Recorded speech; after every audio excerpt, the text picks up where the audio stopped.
Have you ever tried breaking a habit, then noticed yourself doing that exact same habit only minutes later? Well, don't worry, you're not alone, and that's why best-selling author Gretchen Rubin is here. Her new book is titled Better Than Before, Mastering the Habits of Our Everyday Lives. Good morning to you. Good morning. Thank you for joining us. Now, many people will know you from your first book, The Happiness Project, which was best-selling and millions of people connected with that.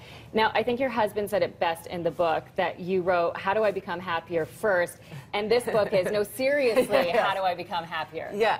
Because what I found when I was talking to people about happiness is that a lot of times the stumbling block in their way really had to do with a habit that they were struggling with. So somebody'd say, well, my problem is that I'm exhausted all the time. And that's really about the habit of getting enough sleep. So I wanted to figure out, well, how can we use habits to become happier, healthier, and more productive? Okay, now it's not that we've ever heard I'm exhausted all the time around these parts with our early morning starts.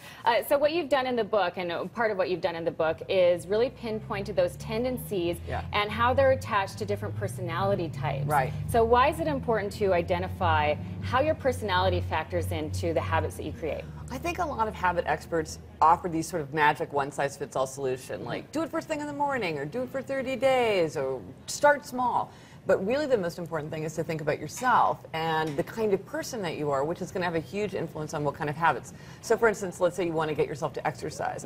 A lot of experts would say do it first thing in the morning. Well, that makes sense if you're a morning person. If you're a night person at your most productive and creative later in the day, you're not setting yourself up for success. So I think before you figure out what habit strategies to use, you have to think about, well, what kind of person am I? And just because it works, some strategy works well for someone else, doesn't necessarily mean it's going to work for me. I have to think about my own nature. Right. The formula for success is individual. Yes, it's customized. Yeah. Because, like, when you think about giving up treats or, you know, strong temptations, some people, like me, do better when we give it up all together. It's too hard for us to have a little bit, but then other people like to have a little bit. You know, they can eat one square of fine chocolate and keep the rest of the candy bar in their desk for a week.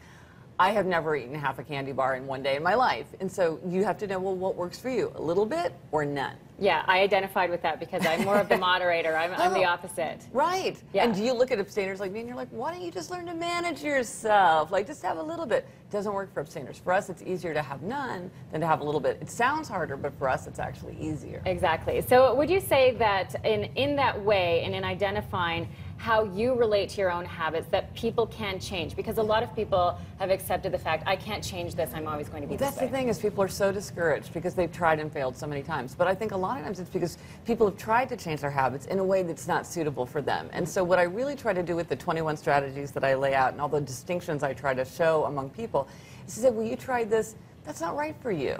It makes sense it didn't work for you, but there's other things to try. And so if you're discouraged doing this way, well, there's a lot of other opportunities for you to try doing it a different way, and you're probably going to have a lot better success. Interesting. And for you yourself personally, coming out of the Happiness Project and discovering this new project, were you grateful and sort of being able to link into this new way to look at how people can enter happiness and make changes in their lives? No, it was enormously exciting and satisfying, because I would see people who were so frustrated with themselves, like, this is so important to me, why can't I do it? Why do I keep letting myself down?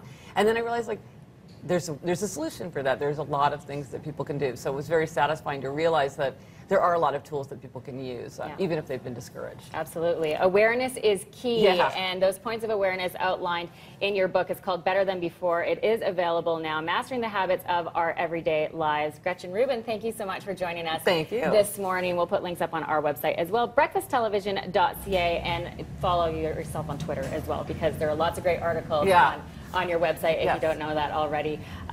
Still ahead, we're going to be joined by Jean-Marc Genero. He's joining us in our 8 o'clock hour, and here's Dave Will with your Morning Drive.